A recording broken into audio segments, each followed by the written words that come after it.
नमस्कार, मैं शाहनवाज़। आप देख रहे हैं PN24 न्यूज़। आज मैं बदरपुर से सटे मोहन एस्टेट जगह लगती है ये, और यहाँ पर एक वृद्ध आश्रम है जिसका नाम है गुरु विश्राम वृद्ध आश्रम, जिनके संचालक है आज हमारे साथ मौजूद हैं ऑफिस में।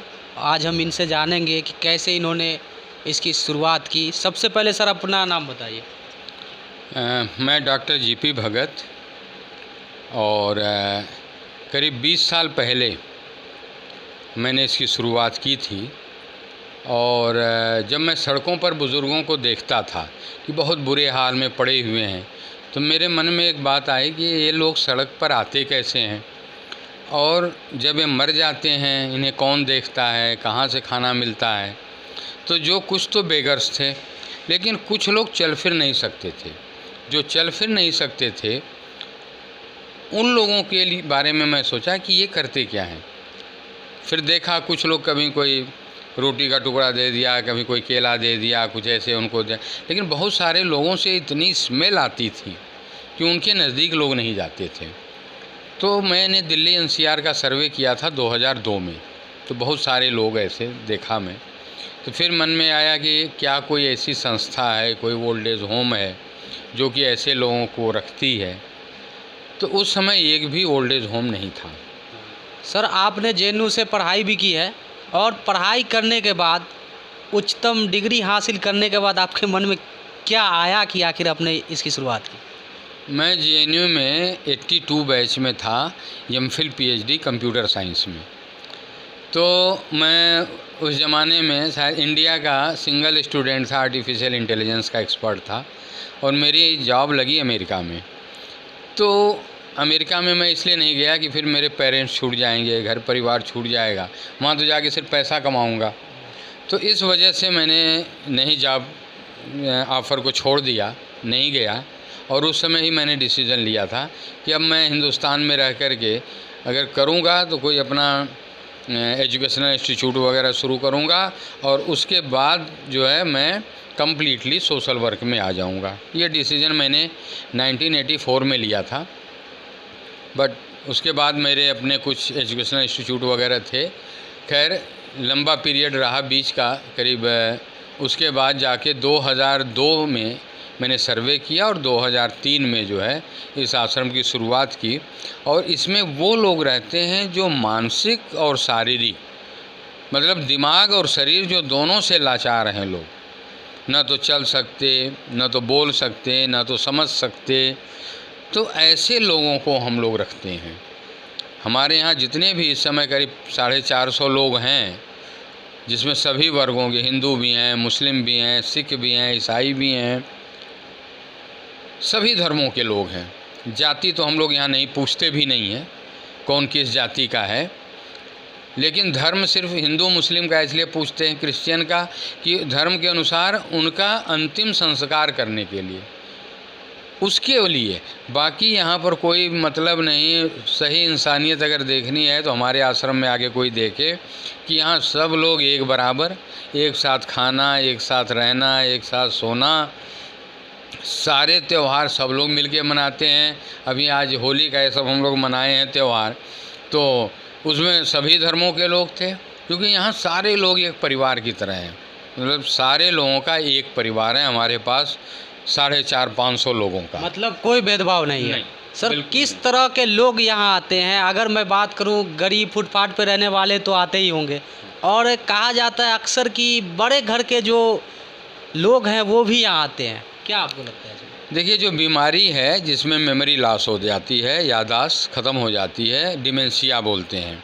और अल्जाइमर एक बीमारी है जिसमें वो कर क्या रहे हैं उन्हें पता नहीं है। अभी खाना खाया, 10 मिनट बाद पूछोगे कि खाना आपने खाया, तो बोले नहीं जी, कई दिन से खाना ही नहीं मिला।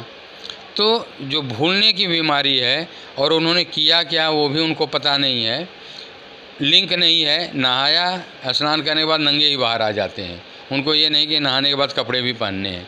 तो इस तरह की जो मानसिक बीमारी है, ज़्यादातर उसके शिकार लोग हैं। और ये बीमारी ज़्यादातर अमीरों को होती है। अमीरों मतलब जो ज़्यादा पढ़ा लिखा वही अमीर होगा, बड़ा बिजनेसमैन है वही अमीर होगा, इसलिए हम कहते हैं अमीरों की बीमारी।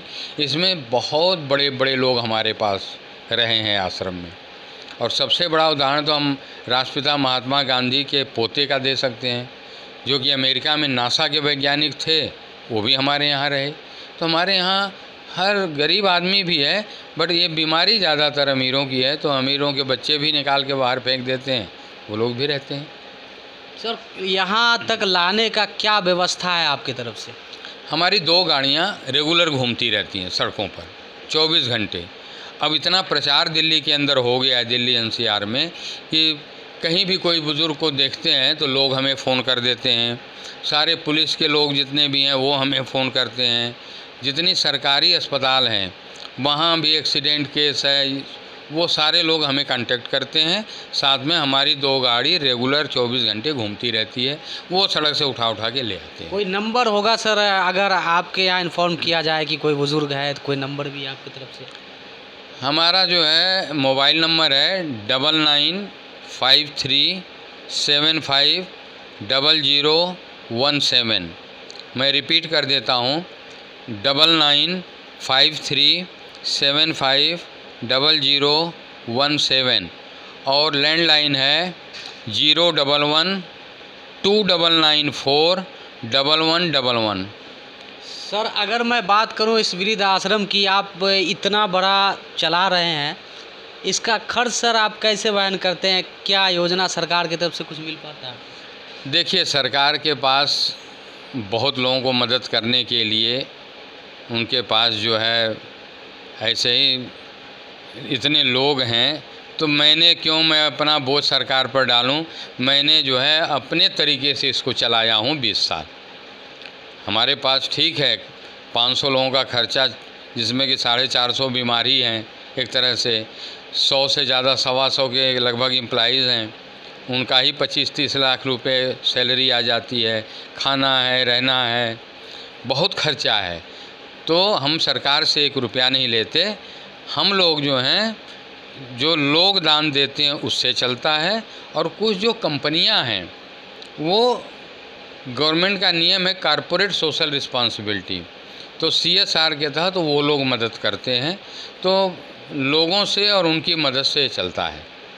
तो आपके पास जो है लोग आते होंगे दान करने के लिए, आप रसीद वगैरह भी देते हैं? सब कुछ उनको तो हम इनकम टैक्स का रसीद देते हैं, जो चेक से पेमेंट करते हैं वो लोग, तो उन लोगों को इनकम टैक्स का मिलता है। कैश में भी 2000 तक का इनकम टैक्स का है, तो हम लोग प्रॉपर रसीद देते हैं और ATG भेजते हैं, उनको मेल करते हैं, कुरियर करते हैं, सबको प्रॉपर। और हमारी संस्था में कैश ट्रांजैक्शन बहुत कम है, 10% मुश्किल से। क्या संस्था है सर आपका नाम संस्था का? संस्था का नाम है Sant Hardayal educational and orphans welfare society, शियोस के नाम से बोलते हैं। और आश्रम का नाम है गुरु विश्राम वृद्ध आश्रम। तो जगह बता दीजिए सर। ये है हमारा नई दिल्ली, ये बदरपुर के पास है। नई दिल्ली में सरता विहार बदरपुर के बीच में पड़ता है। और दूसरा आश्रम जो है ये यूपी में गंगा के किनारे गढ़मुक्तेश्वर में है, वो बहुत बड़ा है, वो 500 बेड का है। और यहाँ जो 100 बेड का है ये पूरी हॉस्पिटल है, उठाते हैं यहाँ इलाज करते हैं, फिर जो लोग ठीक होते हैं उनको वहाँ भेजते हैं और बाकी लोग यहाँ रहते हैं 100 के करीब। बुज़ुर्गों के लिए क्या व्यवस्था है, खान पान का किस तरह से मतलब टाइम टेबल है, कुछ थोड़ा बताइए। देखिए जी, मैं तो कहता हूँ कि कोई बिना बताए यहाँ आए, बिना बताए आए, लंच में आए, ब्रेकफास्ट में आए, डिनर में आए, उसे खुद पता लग जाएगा। शायद जितना बढ़िया खाना ये लोग खाते हैं उतना बड़े अमीर लोगों को ही मिल पाता होगा। ये क्या नहीं खाते, मटर पनीर इनको मिलता है, रोज़ दूध और प्रोटीन मिलता है, इनको दलिया है, इनको पोहा है नाश्ते में, उसके बाद छोले, राजमा, कोफ्ते, खीर, सेवइयाँ, हलवा, पूड़ी, ये इनको इतना बढ़िया खाना इनको मिलता है कि मैं तो लोगों को बोलता हूँ कि आप लोग जो है बिना बताए आइए और यहाँ भोजन करिए। होली में क्या व्यवस्था है सर? आखिरी सवाल, होली में क्या व्यवस्था है बुजुर्गों के लिए? देखिए जी, होली में तो 4 दिन पहले से यहाँ होली मनने लगती है। पहले गाँव में मनती थी, 4 दिन पहले, 1 हफ्ते पहले। लेकिन अब तो न गांव में न शहर में सेम डे कुछ मना लेते हैं। बट हमारे यहाँ आश्रम में 4 दिन पहले से होली मनती है। खूब इनको मिठाइयाँ हैं, रंग हम लोग खुद तैयार करते हैं, ऑर्गेनिक कलर तैयार करते हैं। तो ये लोग जो हैं यहाँ पूरी तैयारी है, नए कपड़े दिए गए हैं इनको सबको, सफ़ेद कुर्ता पैजामा, माताओं को सफ़ेद सूट, सब पहन करके 3 दिन तक खूब होली खेलेंगे, खाएंगे, पिएंगे और बड़े खुश रहते हैं। चलिए, हमारे साथ संचालन करता थे जो वृद्ध आश्रम चला रहे हैं। बहुत बड़ा वृद्ध आश्रम है और यहाँ पर सभी सुविधाएं हैं पूरी। और इनका कहना है कि ये जो है दान के दिए पैसे से इतना बड़ा धर्म का काम कर रहे हैं। बुज़ुर्गों को लाते हैं फुटपाथ से उठा के, और जो भी बीमारी वाले लोग हैं, बुज़ुर्ग हैं, वो यहाँ आते हैं और 3 टाइम का भोजन यहाँ मिलता है, सभी सुविधाएँ मिलती है। तो आप देख रहे थे PN24 न्यूज़। नमस्कार।